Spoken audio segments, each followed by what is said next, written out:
ओम श्रीमद्भगवद गीता उत्कलानुवाद ओम श्री परमात्मे नमः। सप्तम अध्याय ज्ञान विज्ञान योग। श्री भगवान वाच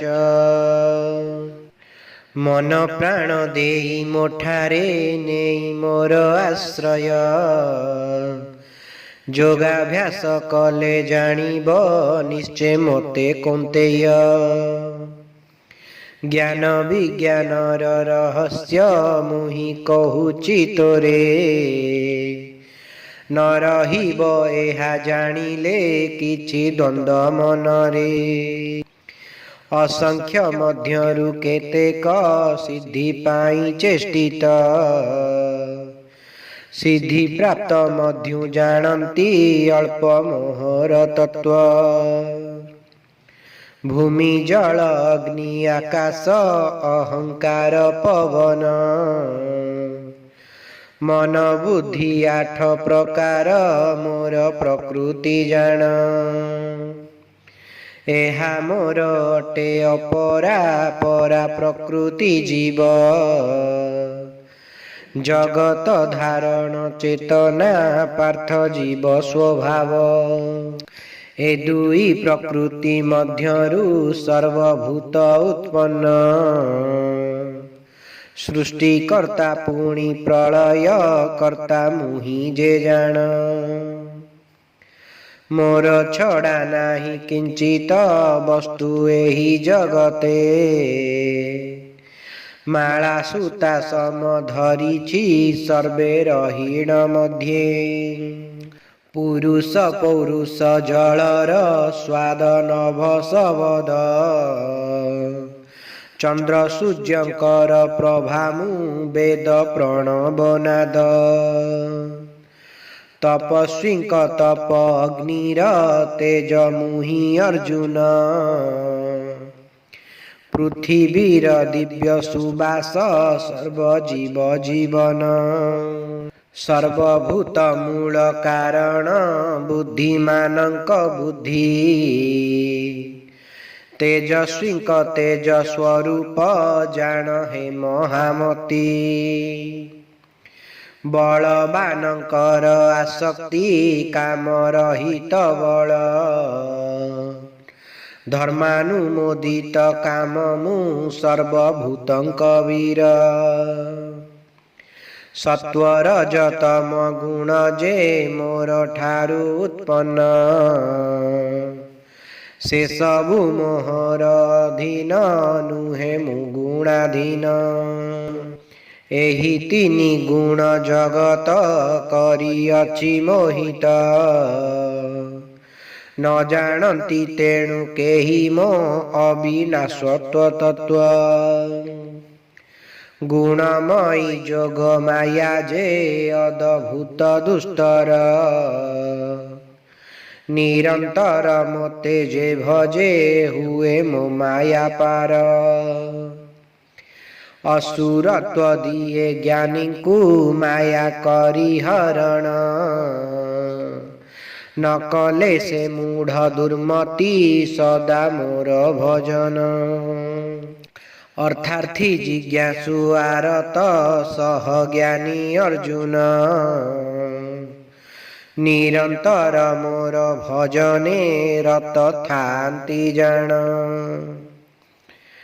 एकनिष्ठ प्रेम भक्ति पूर्ण ज्ञानी मो प्रिय सिए मोर प्रिय मुतार प्रिय सदा कौन्तेय। ए समस्ते अति उत्तम ज्ञानी मोर स्वरूप नित्य भजी भजी पाए से गति मुक्ति मोरूप। बहु जन्म अंते से ज्ञानी अति दुर्लभ तत्व वासुदेवमय जगत जानी हुई मुक्त। ज्ञान भ्रष्ट होई केतेक निज प्रकृति वसे अन्य देवा देवी पूजन्ति काम वासना से। शेषकामी भक्त श्रद्धारे दृढ़े पूजे देवता ता श्रद्धा भक्ति कुस्थिरता मुहि दियई सदा श्रद्धा युक्त होई कले से देव पूजा अर्चना मोर विधि मानी से देव पूर्ण करे वासना अल्प बुद्धि देव भक्त पाए जे देव लोक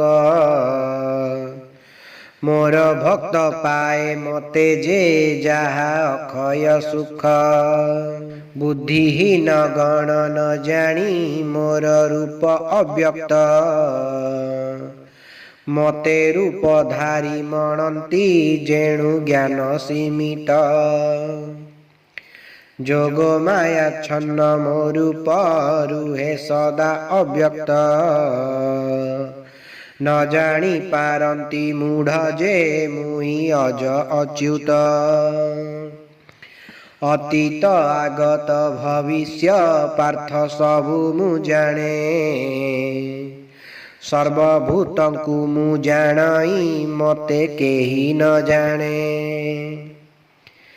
इच्छा द्वेष जात हुआई सर्वजीवे अर्जुन तांक प्रभाव रे रुहई भवे से मोहाचन्न आचरण द्वारा पुण्यात्मा पाप करी विनष्ट द्वंद्व मोह मुक्त होइण मते भजे सतत जरा मृत्यु मुक्ति निमंते नेई मोर आश्रय जत्न कले जाने आध्यात्म ब्रह्म कर्म विषय अधिभूत अति दैव मु अति यज्ञाधिपति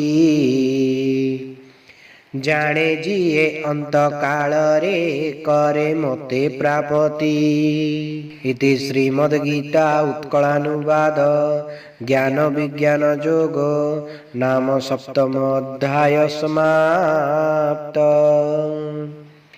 हरि ओम तत्सत् हरि ओम तत्सत् हरि ओम तत्सत्।